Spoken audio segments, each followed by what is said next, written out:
ప్రపంచంలో ప్రధాన మతాలను అనుసరించే వారి సంఖ్య ఓవైపున పెరుగుతుంటే మరోవైపున తమకు ఎలాంటి మతము లేదని చెప్పేవారు కూడా గణనీయంగానే ఉన్నారు.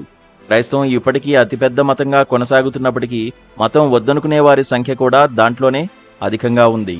అందువల్ల శాతాల్లో లెక్కిస్తే క్రైస్తవుల సంఖ్య తగ్గుతోంది. ఇంకోవైపు ప్రపంచవ్యాప్తంగా ముస్లింల జనాభా పెరుగుతూ ఈ శతాబ్దం మధ్యభాగం నాటికి క్రైస్తవంతో సమానం కానుంది. హిందువుల జనాభా స్థిరంగా ఉండగా బౌద్ధుల సంఖ్య పడిపోతోంది.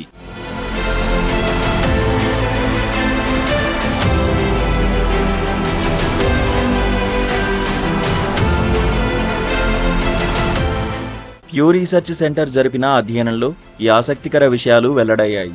2010-2020 కాలానికి చెందిన 2700 జనాభా లెక్కలు సర్వేలను అధ్యయనం చేసిన ప్యూ సెంటర్ మతాల వారీగా జనాభా పెరుగుదలలో మార్పులను గుర్తించింది.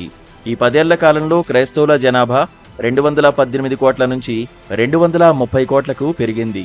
అయితే ప్రపంచ జనాభాలో క్రైస్తవుల వాటా తగ్గింది. 2010లో 30.6% ఉండగా అది 28.8% పడిపోయింది. అదే సమయంలో ముస్లిం జనాభా 34.70 కోట్ల మేర అధికమైంది. మొత్తం జనాభా సుమారు 200 కోట్ల వరకు ఉంది. 1.8 పాయింట్ల వృద్ధి శాతంతో ప్రపంచ జనాభాలో 25.6% వాటా పొందింది.